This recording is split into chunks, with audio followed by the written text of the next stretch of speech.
Hi, I'm Oliver McKillop, Hi, I'm Emma Thompson. and this is the first or pilot episode of Why We Do What We Do in Listening. It's kind of a spin-off series I wanted to do off of Conky Clubbers, where I interview people and talk to them about their own musical interests and what brought them to listen to the music they do today.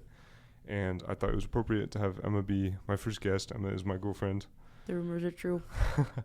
And we have very different tastes in music, and I've been very distant from the kind of music she listens to, so I'm hoping that today she can teach me a little about why she listens to and why she thinks it's good, and hopefully I can learn something new.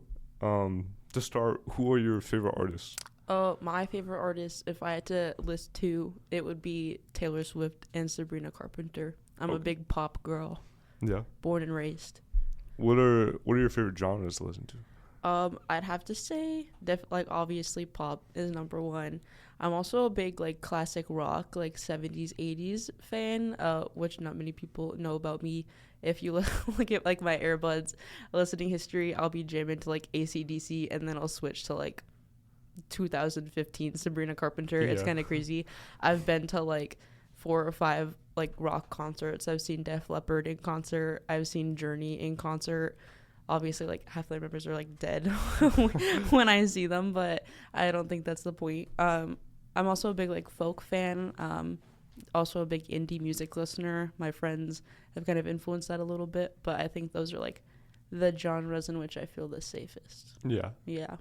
What kind of music did your parents listen to in your family when you were growing up? My mom was a big the Monkees fan from the 60s, 70s. I grew up a lot with that's the earliest music I can remember listening to, besides Disney movie soundtracks. Yeah. I listened to a lot of the Monkees, and ironically enough, I think the Monkees song is in the first one of their hit songs is in the Shrek movie. And when I was little, that was my first connection that songs can be in movies that aren't Disney movies. I recognized that song when I was 5 years old, and I'm wait, I know this song. Yeah. But that was mostly the music I remember listening to most as a kid, because I lived with my mom the most when I was younger. She was a big The Monkees fan. She was really into Kiss. Don't really know what that was about. I was scared of them. She had a doll when I was little of one of them, and I was so scared to go in her room because I thought he was gonna eat me, because the doll had his tongue out and everything. But my mom was also a rock listener, and then I was raised by my grandma too, and she listened to Catholic gospel music. Yeah. She would a lot of the music I was exposed to, besides the obvious Disney movie soundtrack, was either music in church or music the Monkees or Kiss for some reason. Yeah. What do you feel did your parents ever listen to Taylor Swift or Sabrina Carpenter or anything in the pop spectrum? I know my dad, who I didn't get to see a lot when I was growing up. I would call him all the time, but I didn't get to spend a lot of time with them because he lived in the West Coast. He listened to Taylor Swift. He was a big country Taylor Swift girl. Yeah. And when she kind of switched over, that's when he kind of fell off the train a little bit. And then when she started her folky kind of sound in the 2020s, that's when he hopped on the TS trend a little bit more. But when it comes to my dad, I do not know what that man listens to. Every time I get in the car with him, it's something different. I know he is a big country music fan, so I think he wanted to support this young 16-year-old girl at the time. Yeah. With her country music, journey, I guess, if you wanted to say that. But I don't think I was ever really exposed to the artists I listen to now through my parents. It was kind of a thing that I am the demographic of Taylor Swift and Sabrina Carpenter. I don't know. I think part of it's identity politics, or they look just like me, and I resonate with them more. Yeah. Kind of a thing. I don't know if my cop of a dad who's bald and 6'3" would really relate to Sabrina Carpenter. Yeah. But I guess easier said than done. Maybe he bumps a feather, I don't know. But I wouldn't say that they had the world's biggest hand in the music I listen to day to day. Yeah, that's good. Starting with Taylor Swift, I've done very minimal research on Taylor Swift, mainly through Wikipedia.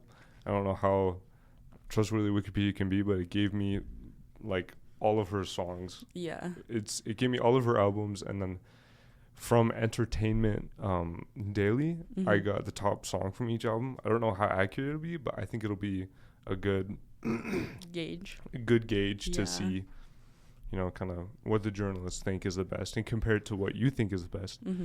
So when did you start listening to Taylor? I was kind of always like a casual fan. I think the moment, and this is like such a like core memory for me when I like think about it, I remember being in middle school, and like I think that was 7th grade when the Look What You Made Me Do music video released. Like she had kind of fallen off the face of the earth for like a year and a half. Nobody'd really seen her, nobody really heard from her. Like she deleted Instagram, Twitter, like all the things that were, like popular at the time. And this music video just drops, and it's like her talking, like it's very much a revenge song. Everyone says Reputation's a revenge album. I don't think that's true, but I do think that Look What You Made Me Do is a revenge song. Yeah. And I remember like watching that and being like, oh my god, this is artistry at its finest. Honestly, like I really appreciated what she had to say. And the more I was kind of, as much as chronically online as a 7th grader really can be, like I knew what was going on, but I didn't know in detail about it. Obviously now sophomore year in college, we know a lot more about the narrative that kind of led her to that point. But I think it was just one of those things where like I listened to a lot of her songs, like on her debut or her country sound in 1989 when she switched to pop, and then I remember so vividly that like point in time where Reputation was coming out, and I think I've been on the bandwagon ever since then. I kind of, and then as the re-recordings of her albums came out, like I think she did Red first, or Fearless and then Red, that kind of put me back to her old stuff, I guess, because obviously from 2017 on I was into like Reputation, Folklore, Lover, all the albums that were like recent, but the re-recordings kind of helped me get back in tune with like her old sound, which I really liked. And I thought it was really fun taking the song she wrote as like a 17-year-old and putting her like 30-year-old mature voice to them. It sounds totally different. People are like, there's not really any difference, since like you're not listening to it then if you don't realize the difference. I think at that point, like, so I'd say from 2017 on I've been a fan, but I definitely kind of like, that was more of like a generalized fan support, I guess, but now I'd say I'm a hardcore Swiftie, I guess. Yeah. So you got into Taylor Swift right before she switched to Republic Records in 2018? That was like right before. I guess that was during 2019 that happened. I think when her masters got sold with Utter Knowledge. Oh yeah, because she announced Lover in the same message she sent out about her masters being sold, just like right from under her. Yeah. Well, how much do you know about Taylor Swift while she was with Big Machine Records? I know enough. I guess it's a touchy subject for the Swifties because Scooter Braun, am I allowed to swear? Yeah. Like, he's such a fucking dickhead. Like, to be completely honest, I know that the gentleman that ran Big Machine Records basically guaranteed her that she would get her masters at the end of her tenure there when she fulfilled her deal. And then instead they sold them to Scooter Braun, who's like best known for, besides like that whole debacle, being like Justin Bieber's guy, being I'm pretty sure like a lot of industry people. Katy Perry I think works with him, but he's mostly known as being like Justin Bieber's guy. He did that, and she was like uber pissed at Scooter Braun, obviously, and then also the gentleman that ran Big Machine Records, because she was verbally told that she would, and I guess it's all verbal, but when you're a young 16-year-old girl, you have the best you want to look at everyone in the best way you possibly can, and so she wanted to take his word as true. She was guaranteed her masters, and that didn't happen. But the magic of that is that because she writes all her songs, she owned her songs. She didn't own the masters. Like she doesn't own Debut when it came out in like 2005. Yeah. But she owns all the songs on Debut, and then thus we get the era we're in now, which is like the re-recording of her. Because once she re-records it, it basically, why would I listen to the 2012 Red album, which is giving money to a evil man, when I could listen to, I think it came out in 2022, 10 years later, that re-recording of Red, which and people, the big criticism of Taylor Swift is she's like a billionaire and she has all this money, or I'd rather my money go into her pockets than Scooter Braun's, because I think she's very transparent about what she does with her money. That's a big criticism of her. Yet when she was like on the Eras tour, every stop she went to, she donated money to local food banks and things like that, women's shelters. And it's like, I don't know, I don't hear Scooter Braun doing that. Like, at least I know the money that I'm giving this woman, is the odds that it goes to something positive is I feel a lot more likely. Yeah. Than Scooter Braun, I guess. So do you like a lot of the music while she was with Big Machine Records? Yeah, I definitely am not as big of a country music fan. I like, I really like and appreciate her country sound, but it's just I'm not the biggest country fan. So that would be like Debut, and Fearless, and also Speak Now, I believe, has a lot of country elements. I believe she kind of started shifting during like the Red era of timeline, but there are songs I really do appreciate on those albums, more so Fearless and Speak Now than Debut, I think. And I guess to the spoken true of the re-recordings, I prefer Taylor's more mature vocal sound, like what she sounds like now compared to, and I think she's grown as a vocalist over the past 15-20 years, basically as long as I've been alive.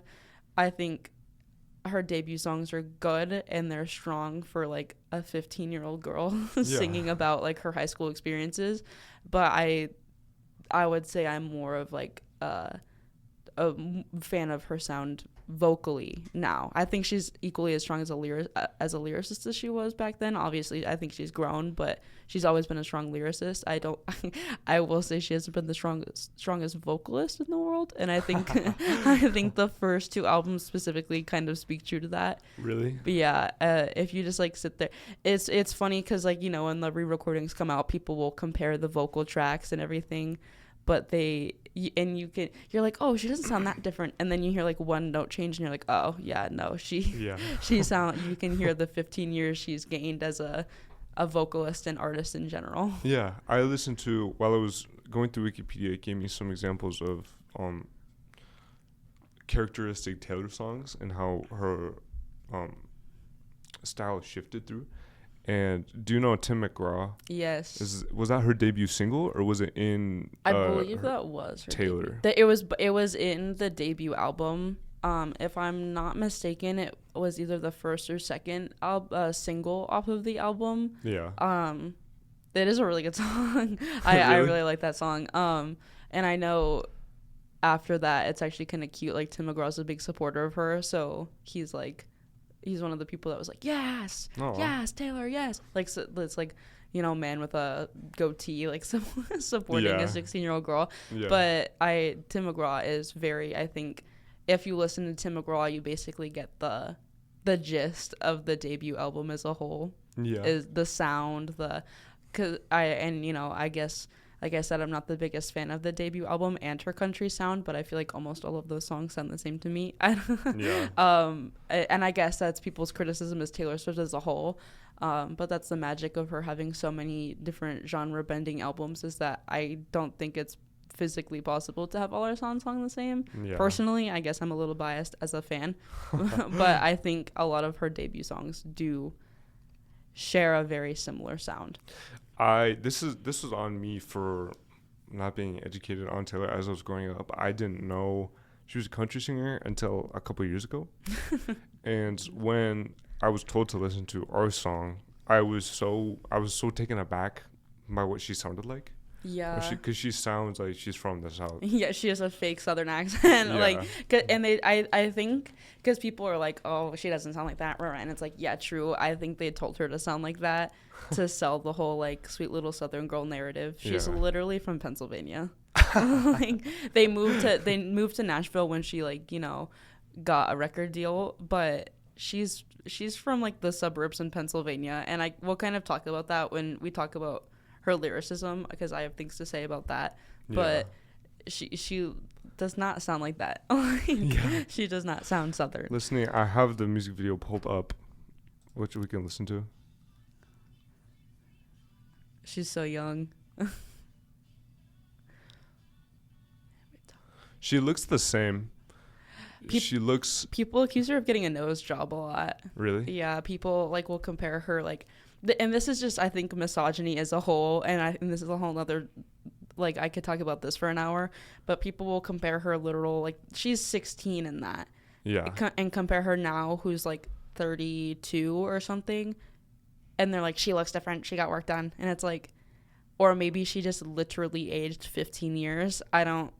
Yeah. Hear me out. I'm pretty sure she just, you know, you look different as you get older. Yeah. Are you gonna say the same thing when she like has wrinkles when she's 60? Like, no. I sure hope not. Yeah. But it's just, she looks, I think she looks very similar. Obviously she's gotten like older compared to what she looks like now, and obviously she looks like more mature and like a woman, because she is more mature and a woman. But yeah, she looks like literally that's Taylor Swift. She just has like heavy 2008 makeup on. Yeah. I need to test something real quick. Okay, so wait. I don't think the music is gonna get recorded into the main audio. Yeah. But that's we can edit it. True. I can just put it in and guess. Movie magic. So moving on from Taylor's Big Machine Records into Republic. Yeah, which Records? Is who she's with Universal Music Group now. She's shifted a couple times, but she they gave me I haven't listened to all the albums, which if I had more time and if this wasn't like, I can't make any excuses, but we came up with this idea literally yesterday. In the future, it'd be much better if I listened to all the songs, but it does say which genre, like which subgenre she chose to explore in each album, and I want to see if you agree with each one. The first album was Lover, right? And it says electro pop. I'd believe that to be true. Really? I think she does have a lot of like electric guitar instrumentals in a lot of the songs.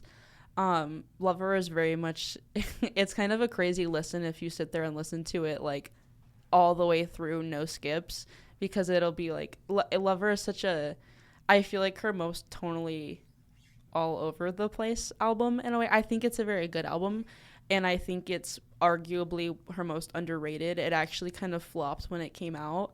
Really?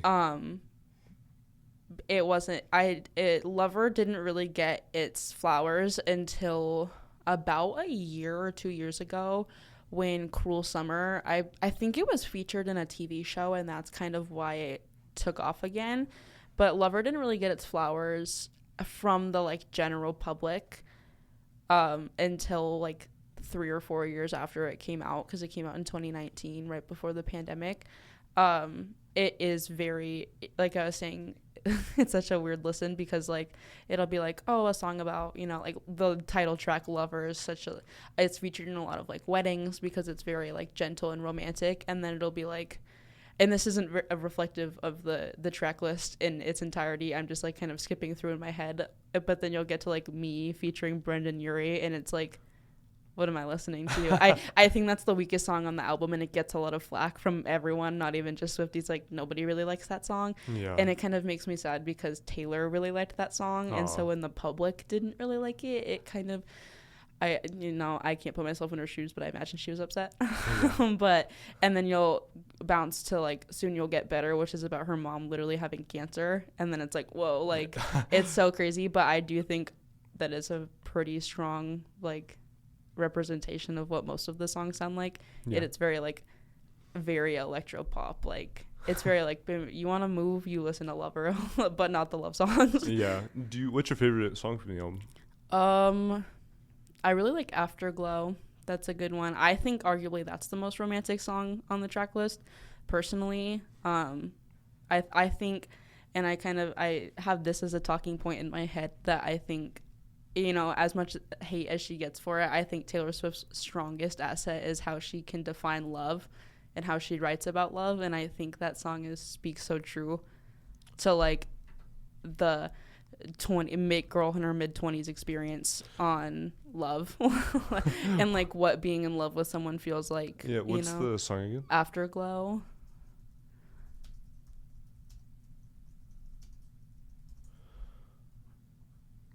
I also really like the instrumentals, but why can't I zoom in?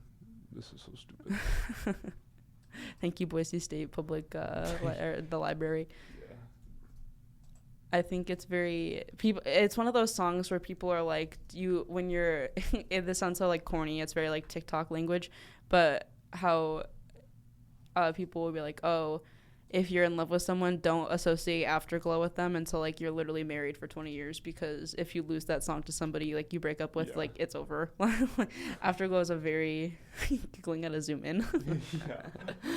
Why don't you just click the 3 dots and then the magnifying glass? I guess I don't know how to work a Mac. Oh, magical. What are some of the, sorry, I kind of spaced what you were saying because I was so locked in on finding out how to zoom. Trying to find how to zoom in. But what are some of these lyrics that speak to her ability to talk about love? So scroll down a little bit. I'm thinking of one. I'm like singing the song in my head. I'll go down like a little bit more. Like this bridge right here. Tell me that you're still mine. Tell me that we'll be just fine.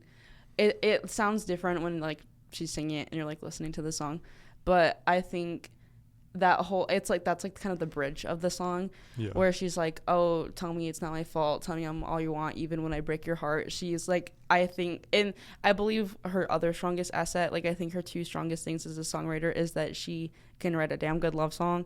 And she can storytell like nobody else. And I think like I literally picture this in my head almost like an argument, but it's not quite an argument. It's just like, hey, like I love you. I'm feeling I want to hear you say that I love you too, even though we're having or that you love me too, even though we're having this like kerfuffle or like fight or whatever you want to call it.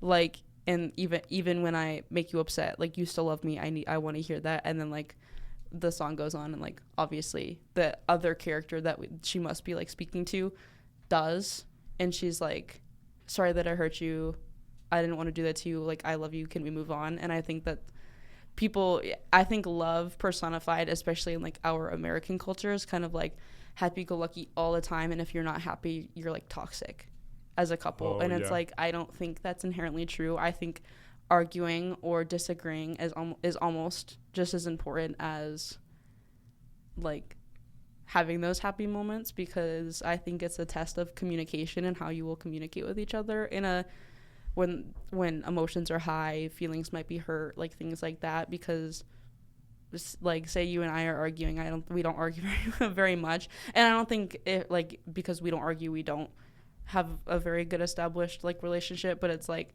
if you and I argue and then like I said something mean, for instance, like would you sit there and be like, okay, well, you're a bitch and I hate you? Or would you kind of like sit there and be like, that doesn't speak true to how I'm feeling, that might speak true to how I'm feeling literally like right in this moment, but does that speak true to how I feel about us like overall? No. And I think that's like a healthy train of thought, or not, you're a bitch, I hate you, but like I think it's totally human and totally healthy to be like, hey, emotions are high, my feelings are hurt, I want to say something right back to you that'll hurt your feelings, but I know that's not smart. And I love you anyways. I think that's to me, that's kind of what this song reads as. And I think like kind of what I was saying, arguing is just as important as every other form of communication. I think it has the potential to be bad, but I don't think it's evil, arguing. And I think that song like speaks true to it in a way. Do you want to hear what the most popular song on the album was? If I had to guess, it's Cruel Summer. It is Cruel Summer. Yeah. That song like blew up.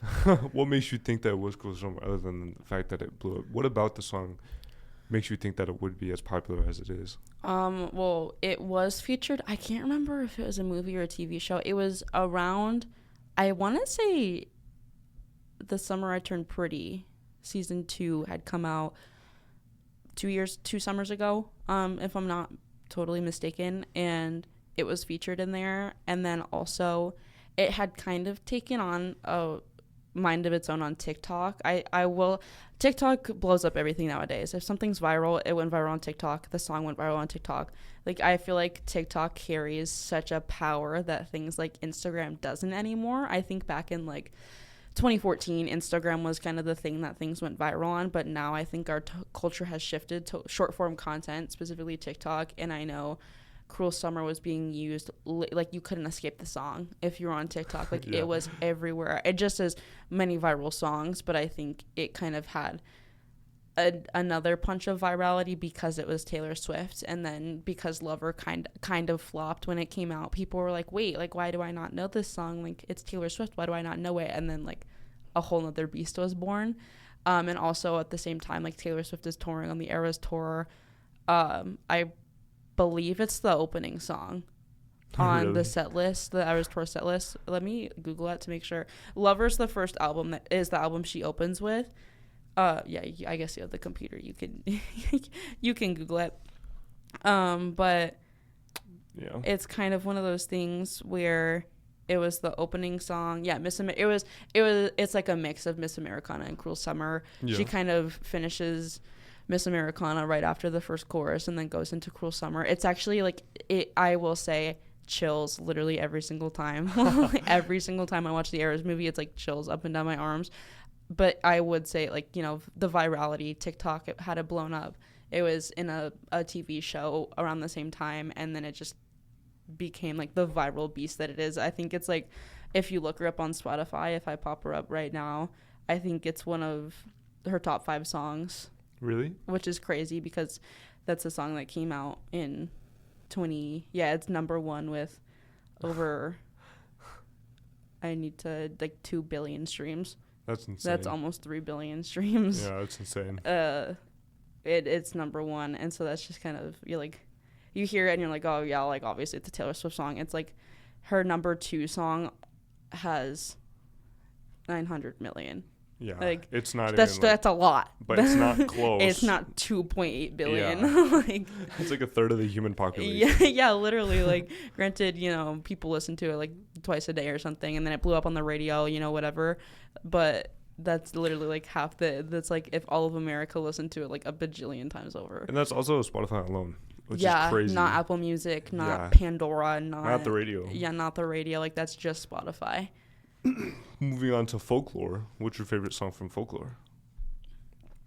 I think I would have to go with Betty. I really like the harmonica aspect that's in that song. I think it's one of the only songs of hers, and this is kind of ignorant of me to say because I don't really know the magic of her instrumentals a lot, but I think it's one of the only ones that have a harmonica, and it's the strongest instrumental. Like, you can hear that harmonica the entire time. Yeah. And I think Folklore as a whole is such a good example of how good Taylor Swift's storytelling is, because there's like people criticized her about writing about her life all the time and her boyfriends and her exes, so she made people up. She wrote about a love triangle that, like, she made up, and the songs, I believe there's 3 of them specifically that are like about the 3 of them, which are Cardigan, Betty, and August, I believe, are the 3 that are like the 3 characters in the love triangle. The 3 characters in the love triangle all telling their side of the story. The story basically goes, Betty and James are in a relationship. They're like in high school. They're like 17, 18. It's summertime. James cheats on her she doesn't get a name. A lot of people, I forget what like the fandom calls her, but an unnamed second girl. Yeah. And the other woman, I guess, and obviously like Betty finds out and she breaks up with him. And so the 3 songs like make up that love triangle. Like Cardigan is from Betty's perspective of her being like, I loved you, I was so vulnerable with you, like I gave you like all of me and you made me feel comfortable, and then now you're like, I don't even know like who you are, like what I'm looking at. August is from the perspective of the other woman, who basically she kind of tells the story about the affair in a way, where she's, you know, we were like behind malls and things like that, and like I knew it was never gonna last, but I wish it did. Do people call August like the situationship song? Like, because it's like, oh, I knew we weren't gonna get anywhere, but I still kind of hoped we would get somewhere. And then Betty is from James' perspective, where he like begs for her apology. Aww. I think crazy, because Taylor Swift is like a 30-something-year-old woman writing a song in the perspective of a 17-year-old boy, and she manages to like literally perfectly like encapsulate what I think a 17-year-old boy would do in that like situation. Because I can't remember exactly how the lyric goes, but he's like, oh, so if I just show up to your party, would you have me? Would you love me? Are your friends gonna go tell me to fuck myself, and will you listen to them? And it's like, duh. Why is that what you're thinking about right now? Yeah. Like, you should be worried about like what I have to say to you. You literally cheated on me. Yeah. You're worried about if your friends tell me or tell you that I should, like, you should say go fuck yourself. Like, that's insane. But you're like, yeah, a 17-year-old boy would think that way. Like, duh. But like, I think Betty, even though it's told from like the literal cheater's perspective, I think it's so strong, because she writes, you know, I'm Taylor Swift and I love this boy. I love Taylor Swift and I love this boy. I'm Taylor Swift and I hate this boy. This song's like, I'm James and I love this girl. And it's like, it's kind of like cute in a way, because it's like, yeah, like I want to hear them what we believe the male, and granted, like, she's a woman, a lot of her fan bases are women, but like, it's like, yeah, I want to hear that perspective from, like, because it's obviously, I think the biggest argument in any cheating relationship literally ever is, okay, if you love me, then why did you do that? And I feel like she tackles that in a kind of unique way, where he was like it's so hard to explain. I feel like Betty's one of those songs you just have to listen to, and I think it's especially good live. Like, it was in the Eras Tour set list, and it's something else to like hear, you know. And I think Folklore is one of her strongest albums, period. I think Taylor Swift's her voice really fits the folk sound like so good. I love it. Literally, I adore it so much. But she just sounds so good singing like that, and then it's so nice to hear her not shift from her like pop princess persona. And I think she's kind of let, like, I think in that aspect, like Sabrina Carpenter and like Olivia Rodrigo take that pop princessy kind of throne. Like, Taylor Swift is like 30 something now. She's won her awards. She's won her like she's won her Grammys. Like, let the woman have fun. She just got off like a 2.5 year long tour. She's dating like a star NFL player. Like, let her rest. Someone else can be the pop princess, and I think she should go. If I had 3 wishes from a genie, my wish number 1 would be Taylor Swift made more folk sounding music. Yeah, I'm really glad you say that, because Cardigan was one of the songs I did listen to, and one of my favorite Taylor Swift songs that I've heard. Yeah, and I really like it because she explores the deeper register of her voice. Yeah. And coming from a more that's like a very folk thing to do. And that's why I did pull up Ella Fitzgerald singing Stars on Alabama and Loive singing it. Yeah. I think it's a really good folk sound, and it's really romantic. It really strays away from like the pop princess, which is kind of hypocritical, because I know Sabrina does it. Sabrina gets like down there. Yeah. But in Cardigan, she's down there. In Stars Fell on Alabama, I really like when especially female like pop singers explore the deeper registers of their voice. Yeah. I think it can be beautiful, and I think it's more somber. Yeah, I think folk as a sound, I think is so, I don't want to say sad, like a lot of people, especially Evermore gets this treatment, like Folklore's sister album, people will be like, oh, it's like sad girl autumn, like it's sad, sad, sad, and I'm like, you're not listening. I fear in Folklore and Evermore, that's what people want it to be as sad, but I'm like, sure, and some of the songs are sad, but I'm not hearing Betty and crying. I'm not hearing, sure, Cardigan is like a slower song that I think talks about like love and things like that, but I'm not crying to Cardigan. Like, if I'm gonna cry to like a Taylor Swift song, I don't think those would be like on my list. But people always were like, oh, Taylor Swift Sad Girl Autumn, like, and it's like, no, it's not Pop Prince Jack Antonoff produced. Well, I guess Folklore is Jack Antonoff produced, but I think that's like that's like the outlier of his productions is like he produces for Lorde and Charlie XCX and like and Taylor, and I guess like Lana Del Rey would fall most what he produces for Lana Del Rey, and I think that falls most like within, I guess, that same sound. Lana has a very deep voice, but it's kind of one of those things where it's like I think if you're gonna listen to Taylor Swift, you have to listen to what she's saying just as much as you're listening to like everything else. And I think some people fall flat of that, and it's like Taylor Swift first and foremost is a lyricist. She writes all her songs. If she just wanted to sing, do you think she would just get like other people to write her songs for her? No, like I believe what she has to say is so important, and people just don't want to hear it. Or I don't want to say people don't want to hear it, but like you are not listening to her if you're not listening to the lyrics. I think the true Taylor Swift listening experience is listening to what she, like, people listen to, like, when Tortured Poets Department came out just over a year ago, you had to listen to it like 3 times. Once to, like, you know, hear the song, once to hear the instrumentals, and once to hear like what she's saying. Yeah. And it's like she is a lyricist, she is a storyteller. You need to listen to what she is saying just as much as how she's saying it. Because sure, her voice sounds pretty, but like, what does that matter if you're not listening to what she has to say? Yeah, I think that's great, and it's something I fall flat of all the time. I'm very guilty of being like, Taylor Swift's music isn't interesting because there's no saxophone solo. Like that's not a bias like I should be allowed to have because I'm not listening to the lyrics. Mm-hmm. And I think that's not okay to leave out parts of the song and then say you don't like it and be like, well, I think you would really like False God if you want to hear a saxophone in a Taylor Swift song. Okay. That song's very saxophone-y. Yeah, but on social media, I see things where it's like, oh, Taylor Swift music sounds like cardboard. And it's like... I think that take is so dry.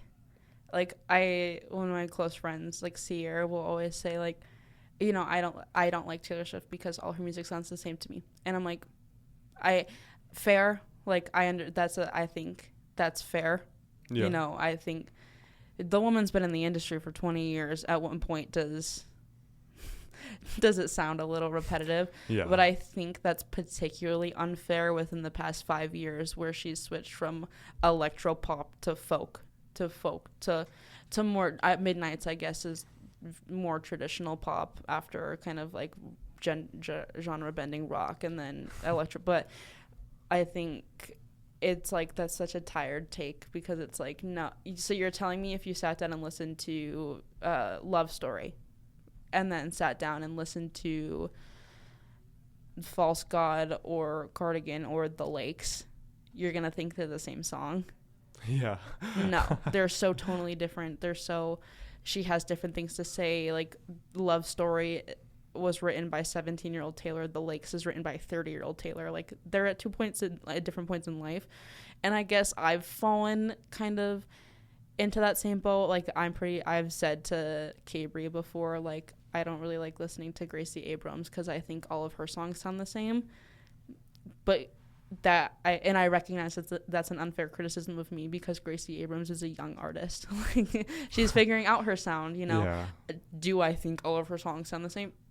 Yeah, but, you know, that's my problem. That's my cross to bear. It's nobody else's. I still listen to some of her music. It's just like, you wouldn't catch me saying I'm a Gracie Abrams fan. And I think it's so funny I bring up Gracie Abrams because she opened for Taylor Swift for the Eras Tour in a lot of it. Oh, really? And people are like, well, yeah, Gracie Abrams on the same and Taylor Swift's on the same. It's like, you're comparing, like, I don't know how old Gracie Abrams is. I think she's like 20s. But it's like, but they're at 2 different places in life with 2 different vocal ranges, with 2 different life experience. Oh, I thought she was younger. 25. She looks like she's 12. But that's besides the point. Yeah. But I think the I don't like Taylor Swift because all her songs sound the same is just as tired as the all Taylor Swift writes about is boys take. Yeah. Because it's like, no. And I mean, if we're gonna use that as a criticism, people will bring up Zach Bryan. He's a country singer. Statistically, more of his songs are about his relationships than Taylor Swift's. Sure, Taylor Swift's pool of songs is bigger. She's been an artist for longer. But you will never hear the same criticism of Zach Bryan. And I think that's just a tired take and an excuse for misogyny. When people say all Taylor Swift writes about is her relationships failed or not, and it's like, did you listen to Soon You'll Get Better, which is about her mom with cancer. One of the Folklore songs is about because Folklore came out like in the midst of the pandemic, like that summer. One of the songs is about our workers, like the workers that were working during the pandemic, like the mandatory workers or whatever. That's not a failed relationship. She has a song about her grandma and how she was an opera singer. That's not about a relationship. She has a song about her grandfather fought in World War II. She has a song about coming back from war from like her grandpa's perspective. That's not about boys. It's about a boy or her grandpa. But like, also then I'll share some of those but boys. it's not about Harry Styles or it's not about Joe Alwyn. And I think that's such a, like, sure, yeah, she does write about her relationships. What would you do if you were an artist? Yeah. Like, I feel like that's such an easy, because I feel like love and like relationships make you feel like the full range of emotions. It's easy to pull from. It's easy. Love makes it easy to have a muse. I'm so in love with Joe Alwyn. I'm going to write my songs about him because I love him. You're telling me if you were dating like a global superstar and she wrote a song about you, you wouldn't be giggling, kicking your feet? Yeah. Like, come on. Come on. I think it's such a tired take. And same with the all her songs sound the same. It's like, if you sat down, and this is when people kind of are like, well, I don't want to do that. Where it's like, okay, well, if you sat down and you listened to every single album, every single song in order, would you do that? And people are like, well, I don't want, or would you feel that way? And it's like, well, people are like, I don't want to do that because I don't like her. It's like, yeah, but you don't like her because all her songs sound the same. Prove that point. Don't you want to be proven wrong? Like, I feel like I'm, especially musically, I'm like, I want to feel good about everyone. Like, I want to see the best in people. Yeah. I'd sit down and listen to all her. I should probably do that for Gracie Abrams to change my tune. I don't think I feel as negatively as Gracie Abrams as some people do about Taylor Swift. Yeah. But it's like, I would do it. Yeah. And I think some people that have that take wouldn't do that. I don't know. I think I feel like it's definitely not right to what's the word I'm looking for? Like pickpocket or cherry pick. Mm-hmm. I was about to be like window shop. Window shop is crazy. Cherry pick another artist's songs and then judge them based on only the songs you pick. It's like picking 3 people out of a million people and they all have cancer, and then being like, everyone has cancer. And they're all like, all 3 people are blonde, and they're like, all blonde people have cancer, and it's like, no, like, how'd we get there? It makes no sense. That's a mature take to want to listen to another artist's songs, even though you might not like them. It's obviously hard to listen to music you don't like and music you know you won't like, and that's a hard issue I have when listening to new artists. Mm-hmm. Like, especially preparing for this, I was like, I just listened to a Taylor Swift song. And then it's a banger. And then it's a banger. I listened to it, I'm like, wow, that was really good. Yeah. But I think Taylor Swift is a master of many genres. Mm-hmm. And I think she's one of the greatest pop artists I've ever heard. Yeah. She does pop so well. I think she speaks the pop language really well. Mm-hmm. I think she's one genre away from Beyonce. I think she's like, you know. Beyonce unlocked country, so Taylor Swift has to unlock rap. Yeah, but I don't know if that'll happen. She has songs with Kendrick. I don't know. But yeah, were we on Folklore? Yeah. It says Folklore is indie folk. Do you agree with that? Yeah. The next album Evermore is also indie folk. Yeah. Do you agree with that? Yeah, they're literally like sister albums. Folklore does more of the storytelling because with the love triangle and everything. If I'm not mistaken, I'm pretty sure I said the song about her grandma was on Folklore, but it's not, and I'm gonna look just in case because I don't want to sound like an idiot. But like Evermore is one of those songs, or those.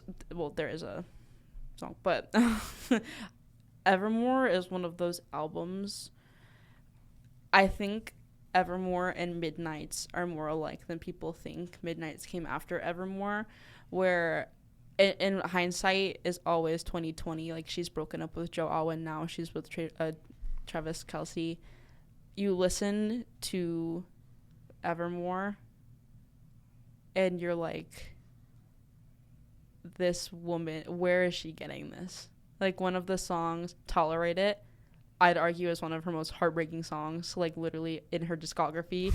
It's so heartbreaking. It's, I think, also one of her most lyrically strong songs, but it's heartbreaking to listen to.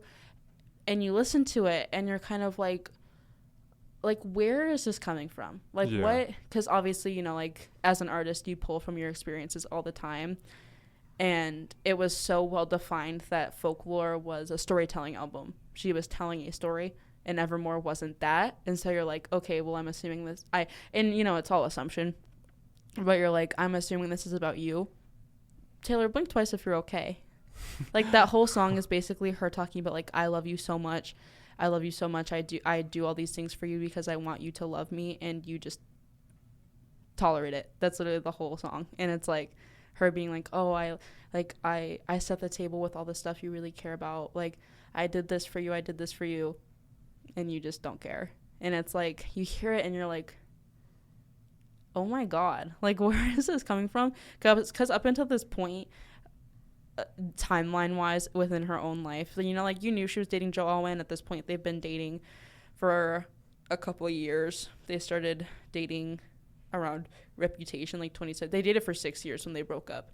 And you listen to songs like Tolerate It and Champagne Problems, and you're like, this relationship doesn't seem as happy as is being sold to me.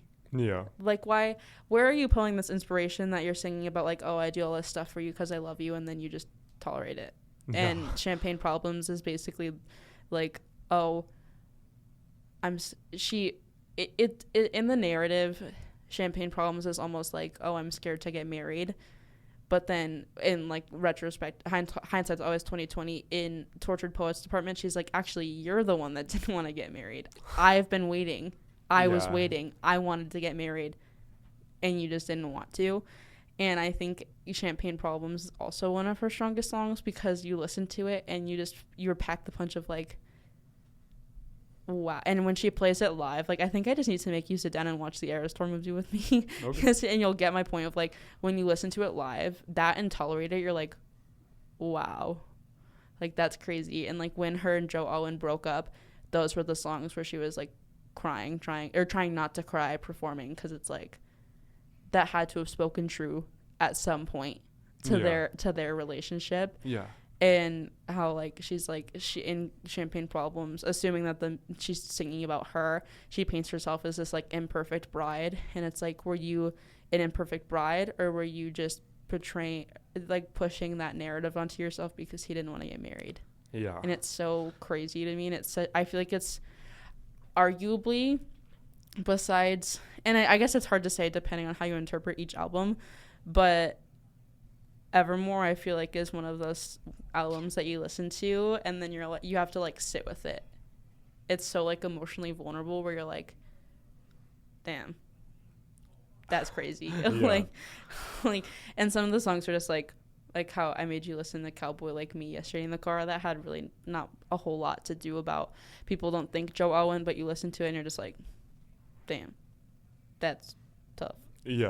Like, that sucks. I think it's so, like, storytelling wise, you're like, I think Evermore was, like, she's storytelling about her, and it's like, wow, I did not realize. My bad, Taylor, didn't know you were chill like that. Yeah. And by chill I mean sad. in a way, Yeah. which is sad to say. And I'm happy she is apparently seemingly doing better. But it's like you listen to Tolerate It and you're like, damn. Is Tolerate It your favorite song on the album? I would say so. Or Cowboy Like Me. Cowboy Like Me is like my number 2 favorite Taylor Swift song ever. I really like the sound on that song. But I think Tolerate It is like really lyrically strong. And like I was saying, like that's her strength. And that's what you should be listening to. Tolerate It. You're like, that's a song you cry to. Like you want to cry to a Taylor Swift song?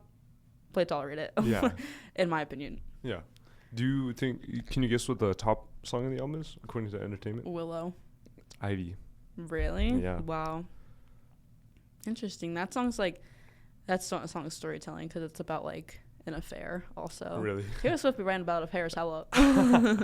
Travis is like, yeah, Travis, you're next. She's like Ariana. we have to keep it going a little bit. There's so many good things I want to get to. So I just like to yep. quickly going through Midnights, Mhm. can you guess what the top song in Midnights is? Or what's your favorite song from Midnights? Ooh. Favorite song from Midnight. Counting like the deluxe version, I'd have to say Dear Reader. I think that's just the last song. I don't think it's on the deluxe, or it is on the deluxe, but I think the biggest song is either Karma or Antihero. It is a hero. Yeah. that song's, knowing that her and Joe Owen like broke up, like you know, like at the start of the Eras tour, you listen to Midnight, you're like, this is a breakup album. Yeah. Like she had broken up with him in her head. Yeah. Either they broke up sooner than we thought, which linearly timeline wise doesn't make sense, because he was at the Eras tour for like 1 or 2 concerts, but you listen to it, you're like, oh, she broke up with him in her head. Yeah. She was just, the relationship is dead. Like Yeah. there is nothing there. Like the song, and we know that now, it definitely was a breakup album, because there was a song that got leaked called You're Losing Me. Heartbreaking song. Basically her being like, you know, I tried and you're not trying and I don't want to be in this relationship anymore. Like you're losing me.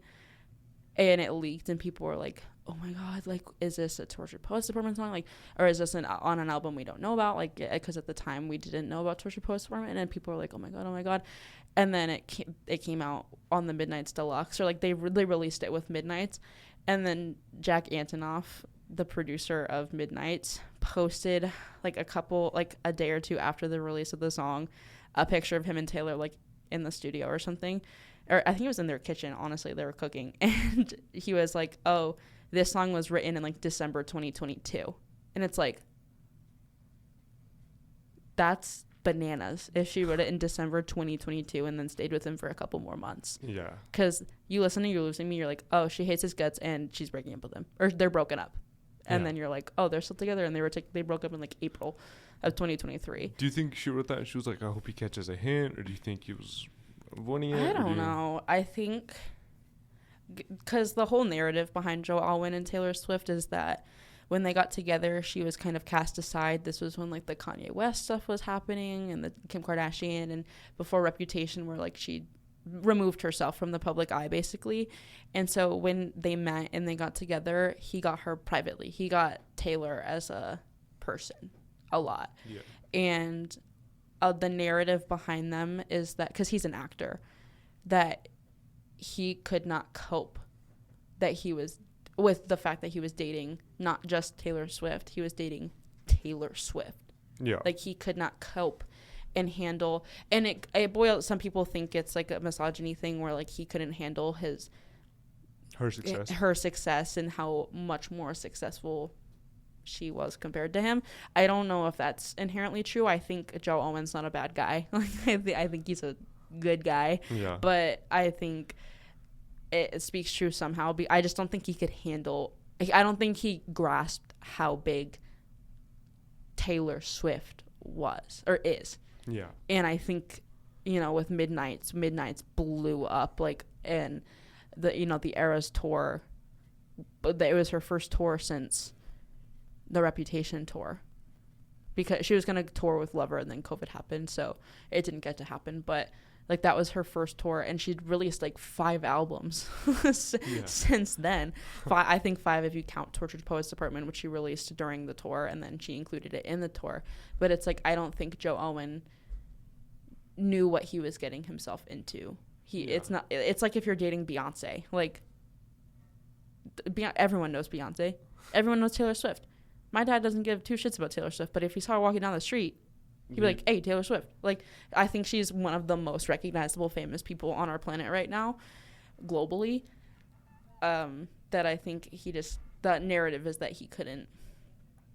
he wanted Taylor Swift, not Taylor Swift. And it's like, you can't have one without the other. Yeah. Like, and that's why people think her and Travis are so successful, because what she is to the pop realm and to the music realm, he is to football.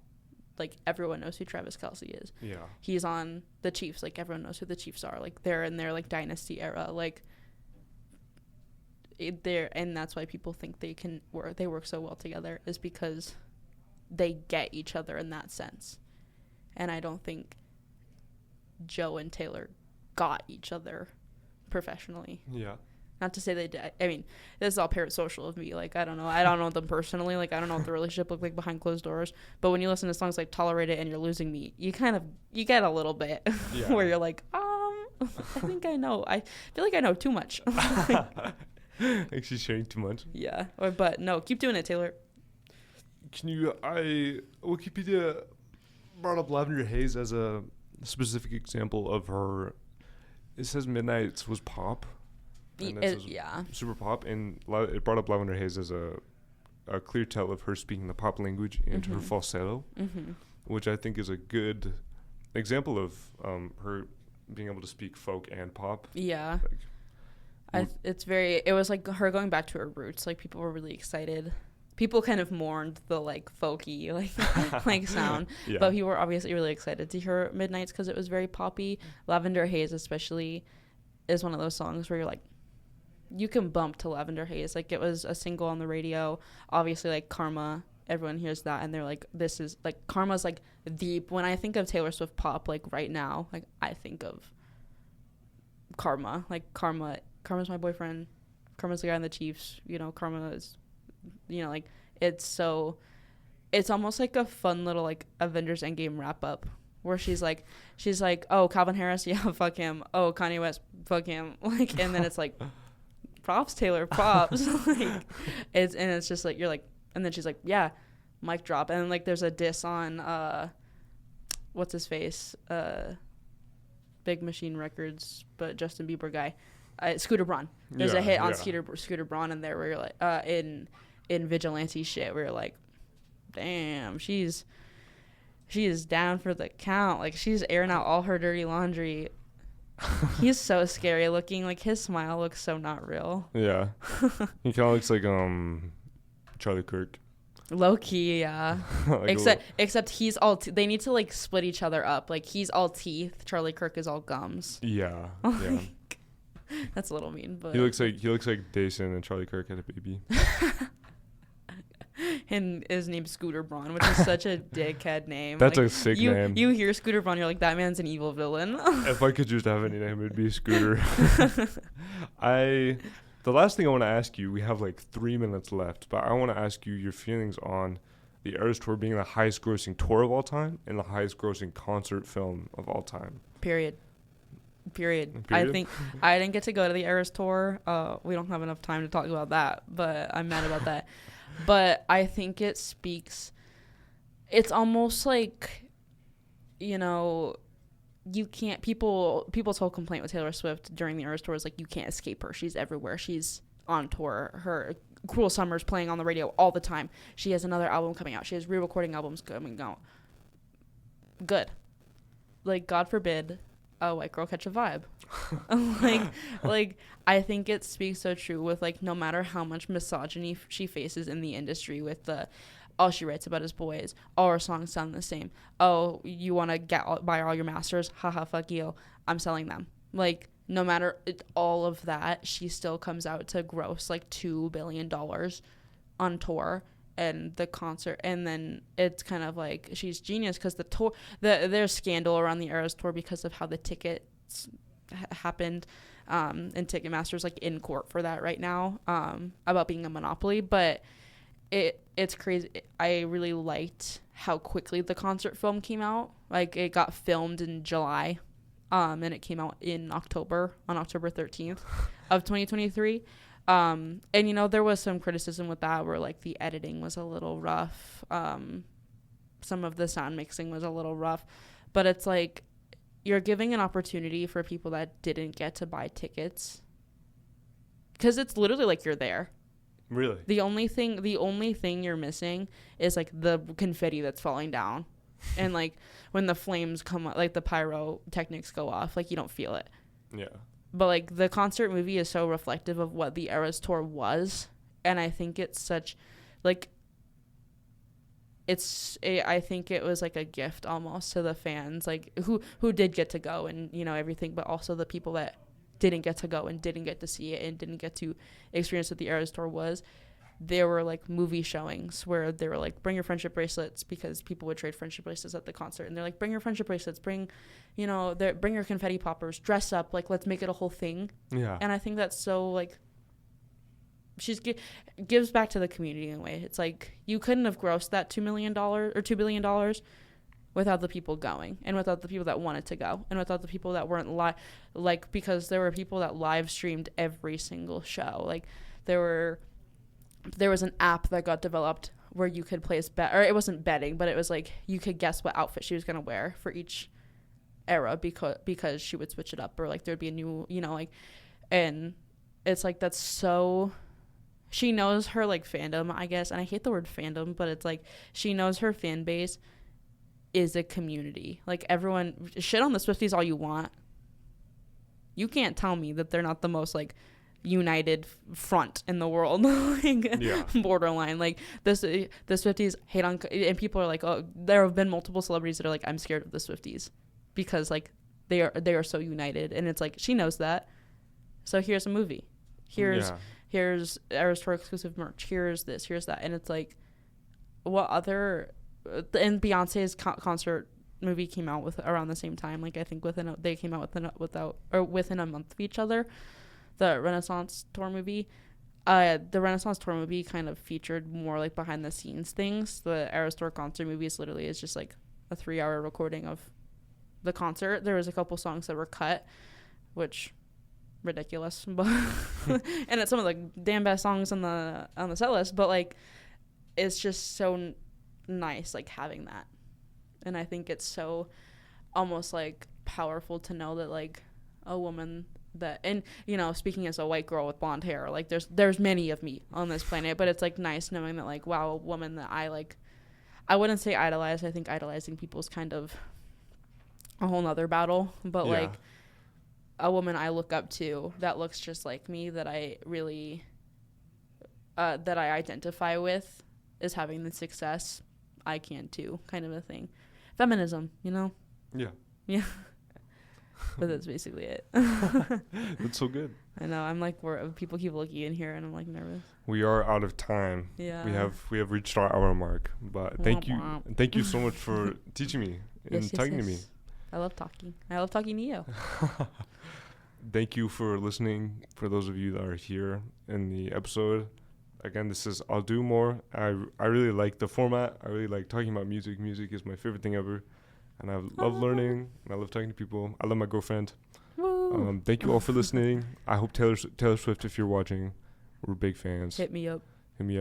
Please. Thank you. Thank you. Thank you. Bye.